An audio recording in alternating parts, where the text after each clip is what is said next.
Hello, it's John here. I realised I haven't done any actual pieces to camera with like my face and stuff.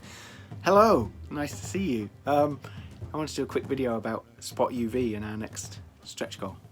So our next stretch goal is this UV, spot UV on the cover of the book, and I thought it might be a nice idea to show you something I'm thinking of when we talk about that. So spot UV is a way of adding some gloss areas to an image, and there's a book I've been reading kind of as part of our research for BEOWULF Age of Heroes, which has beautiful spot UV. I think it's really nice, and it's this, you can see it here, it's no surprise it's this one, Sagas of the Icelanders.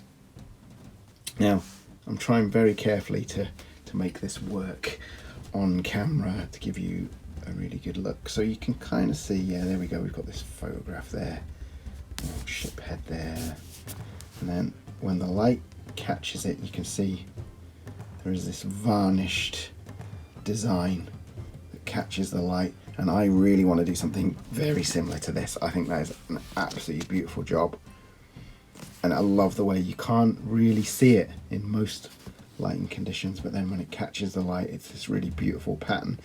And as you know, we've got some lovely graphics that Paul Bourne has made for us, so I think we can do something really special by adding spot UV.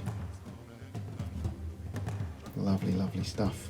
It's all kind of laser etched now. It's kind of etched into a coating that's put on the book. But I don't want to say too much about that because I don't fully understand how the magic all works. But anyway, look, you can see how great that would be, and I think that would be a lovely addition and make it a really special book. And it's one of my favourite kind of stretch goals because it's just for everyone.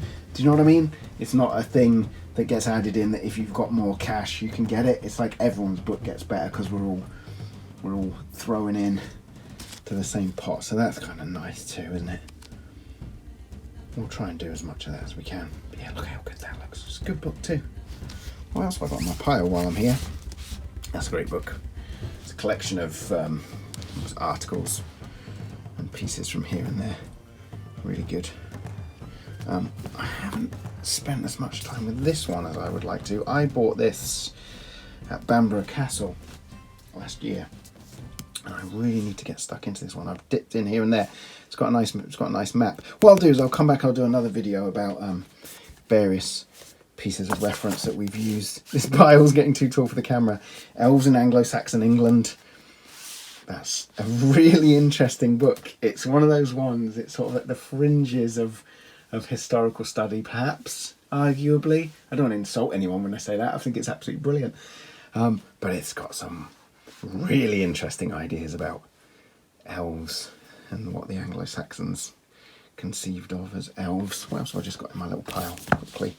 Strongholds of the Picts, Fortifications of Dark Age Scotland. Lots of very exciting discoveries recently about, that was by Angus Constam. Some very interesting discoveries at the moment going on in Pictland. Really great stuff being discovered. An enormous kind of almost city of the Picts has been discovered just very recently, so that's worth looking up. And what's the last one I've got here? Anglo-Saxon Riddles by John Porter. This has got some really cool stuff in it. These are all quite famous to scholars of Anglo-Saxon early English writings, and we'll have to see what we can incorporate into our adventures. I think that would be a nice addition. Anyway, I'm going on and on. This was not to go through my books. We will do another. Oh god! Now punch the camera. We'll do another. We'll do another video on those where I can do a bit of planning and show you my favourites. I've got stacks and stacks of reading that we've been doing on this. Yeah, cool. Look at him though. I'm so excited that we are going to be making miniatures. It's going to be so cool. Thank you so much as well, I should say before I go, not be rude. Thank you so much for your support. I've been absolutely bowled over. We're like, at the time I'm recording this, we're like number 4 on hottest projects on all of Kickstarter, on KickTrack. That's fantastic. Thank you so much.